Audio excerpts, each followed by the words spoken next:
Hi, it's Josh here. I wanted to show you how to navigate the chart functions, just so you can easily understand what you can and can't do with the charts.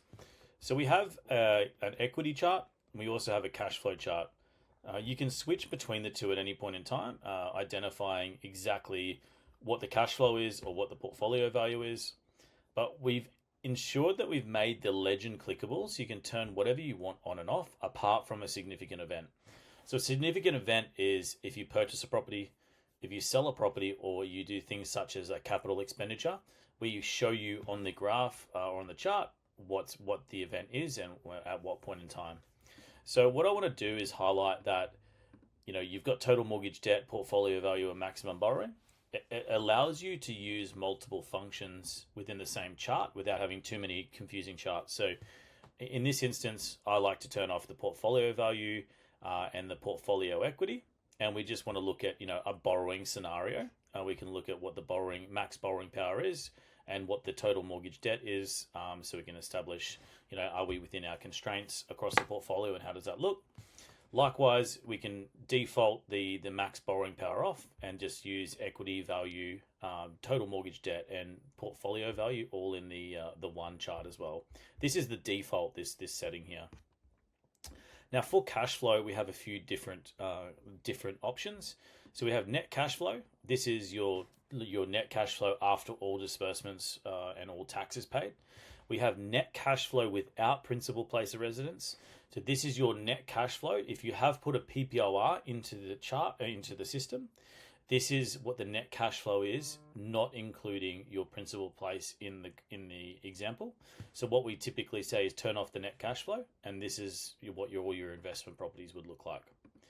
We have your inflation adjusted cash flow goal, is the green line here. And this is entered in as the goal from the start of the process when you're onboarding a client or you're inputting the details yourself. And we obviously inflation adjust this. You can change the inflation rate as necessary. Please refer to the financials and assumptions video. We have net cash flow without offset. We've assumed in the modeling that we're using 100% offset.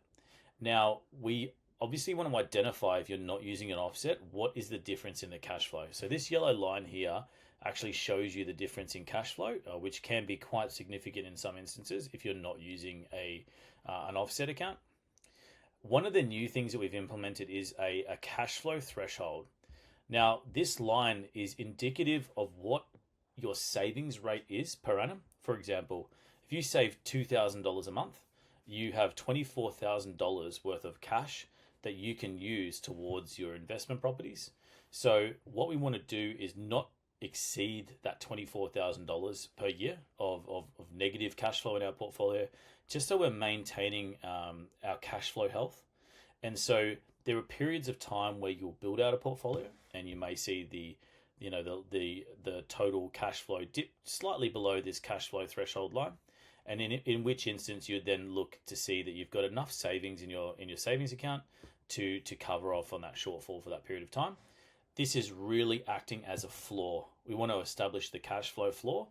Are we overextending ourselves or not? This is very important.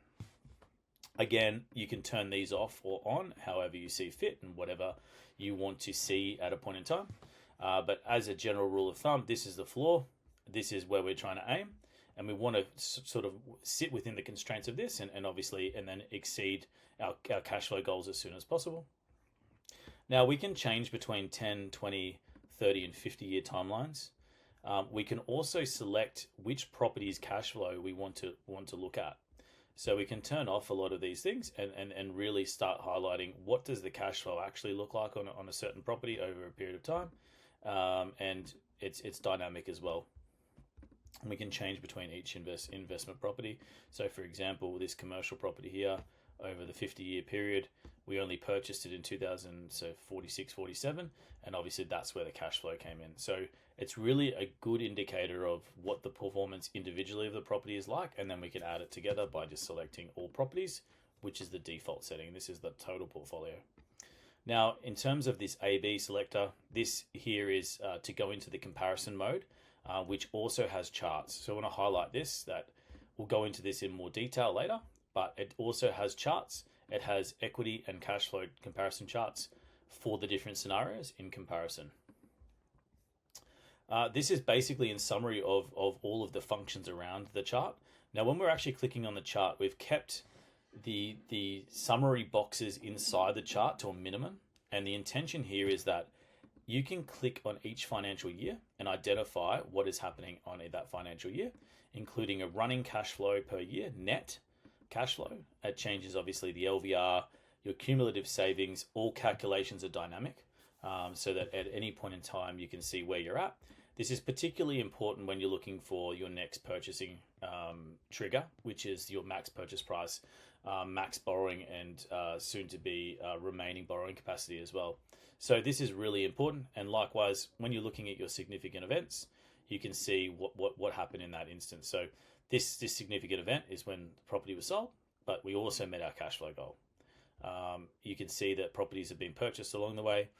Capital expenditures will also show up in this chart. I hope this helps. It's pretty simple to navigate. If you do have any questions, feel free to reach out. Thanks.